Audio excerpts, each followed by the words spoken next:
And I'm going to read specifically from the proclamation to be very clear about what it says.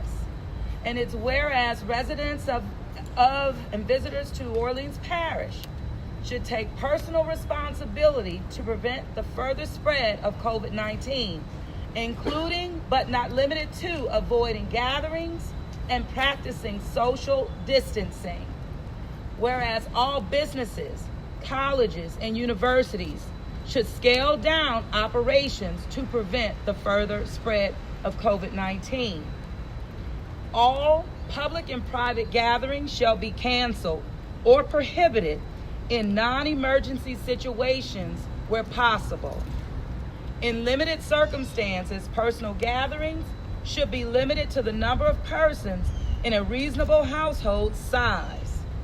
This shall not apply to healthcare facilities, pharmacies, grocery stores, corner stores, banks, gas stations, and other essential service providers. Loitering outside of any of these essential service providers, again, shall be prohibited. Bars, health clubs, this includes gyms and fitness centers, shopping centers configured as malls. This is like Riverwalk. This is like Canal Place in the city of New Orleans. Live performance venues, reception facilities, and other establishments where large gatherings routinely occur and or where the risk of the spread of COVID-19 can exist. And so these operations shall cease. Further, restaurants, as defined in our CZO ordinance, that's that comprehensive zoning ordinance, shall limit their operations to takeout and delivery only, even pickup. Used to urge, and really we say that Cox Communications cannot do it alone when we speak about activating citywide public Wi-Fi stations across the city.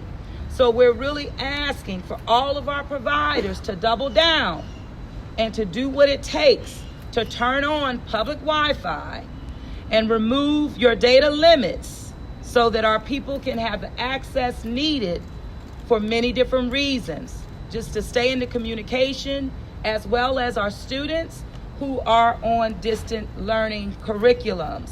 At this time, and before, I'll come back in and out, but I'm going to turn it over now to Dr. Jennifer Avegno to give us a further update. Thank you. Thank you, Mayor. I've been here every day and I've said the same thing. This is a rapidly changing situation, as you see, not only for New Orleans, but all across the U.S. and the world. We continue to be and are increasingly very concerned by the number of cases of COVID-19 that we're seeing here in New Orleans. There is substantial community spread that has already resulted in 2 deaths. And it continues to appear that the rate of infection here is increasing much faster than even other cities in the U.S. Additional testing that we are trying to ramp up will help us better compare what's happening to other places around the world. But for now, we need to proceed as if this high increase rate is real. For that reason, as the mayor said, we are taking the necessary action now to limit further spread. And we are doing this with a public health lens. The mandatory closing of entertainment facilities will help limit the interaction of large groups of people and slow the spread of the virus. To be clear, there are essential services that are not included in this closure, such as healthcare facilities, pharmacies, grocery stores, and banks. The number one way to limit the spread of a virus is to take personal responsibility and to do what needs to be done that you can do to protect your community. We are asking you to make significant changes to your daily life by limiting the number of people you are interacting with. Public and private gatherings should be canceled. Personal gatherings, and what I mean by that is what you might do in your house or on your own time. These should be no larger than what a reasonable household size of individuals would be. We know that cases among the elderly and the chronically ill are great concern and growing. As you know, there are a number of cases at senior living facilities, and those concern us very much. These are the people who are at the greatest risk of illness and severe illness. However, I want to get the message to our young, healthy community. You are still at significant risk of contracting the disease. While you will very likely have mild symptoms, you can spread it to those who, if infected, face serious illness or death.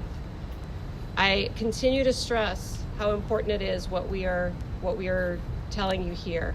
Every single person plays a role in the health of our community, and the decisions you make today, tomorrow, next week, and while we get through this will either save lives or not.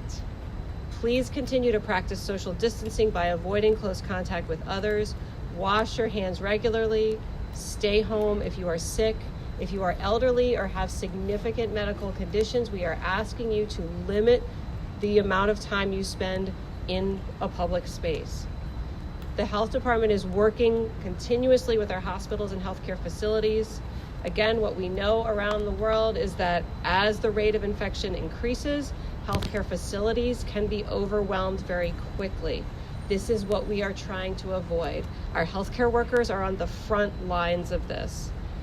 We're speaking to hospitals, and they understand and are planning for an increase in patients and their capacity being stretched. We are prepared with our state and federal partners to leverage as much as we can to help them with that.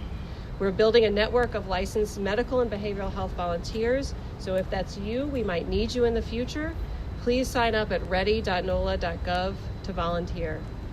These are difficult times. We truly appreciate everyone's attention and cooperation to get through this together. Thank you. Thank you so much. About the homeless and the Salvation Army. Thank you so much. And to speak directly to, as we talk about not only homelessness, but our vulnerable populations of people, and being mindful of this as we're able to meet their needs and also ensure that we have surge capacity for all of our populations of people. I'm going to ask Director Colin Arnold of Homeland Security to come forth and give us an update.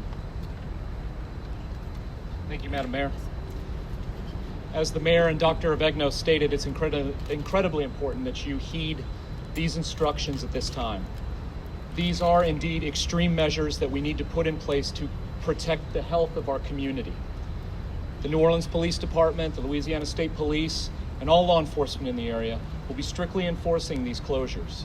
But we ask now, as we've been asking all week, that you do your part to slow the spread of this virus. The city's Emergency Operations Center remains activated, where public safety and public health liaisons are coordinating the city's response to this ongoing situation. The Louisiana National Guard is offering support in the EOC, as well as other state, regional, and federal partners. As we announced yesterday, we're working with the federal government, Health and Human Services, on a pilot program to expand COVID-19 testing. This is a regional pilot and will focus on testing individuals who are at the greatest risk of exposure and severe illness. These details are still being worked out as we speak, and I'll share more information as it's developed. We all know that the business closures we're mandating will be felt throughout the community for some time. The city has compiled a list of resources for impacted employees and businesses. It's available at ready.nola.gov. The Louisiana Workforce Commission is offering unemployment insurance to qualifying individuals. We've made a formal request to the state to open Small Business Administration economic injury disaster loans for businesses in the region, and we expect that to move forward. It is with the state. The New Orleans Business Alliance has set up a dedicated relief fund to meet the needs of gig economy workers directly affected by this. First and Second City Court have suspended all residential evictions until April 24th, with further orders to follow. And the city's Office of Community Development has partnered with the Southeast Louisiana Legal Services, Total Community Action, and the New Orleans Family Justice Alliance to provide immediate financial and legal assistance to prevent homelessness. That includes rental assistance and foreclosure mitigation. There are a number of feeding resources available to people in need, including the School Needs Feeding Program, Second Harvest Food Bank, and Meals on Wheels. And we've already said power, water, and telecommunications utility providers will ensure efficient and uninterrupted service during this time. On the public safety side, we continue to be all hands on deck to this outbreak. Our public safety agencies are well equipped, they have personal protective equipment and will be utilizing it as necessary.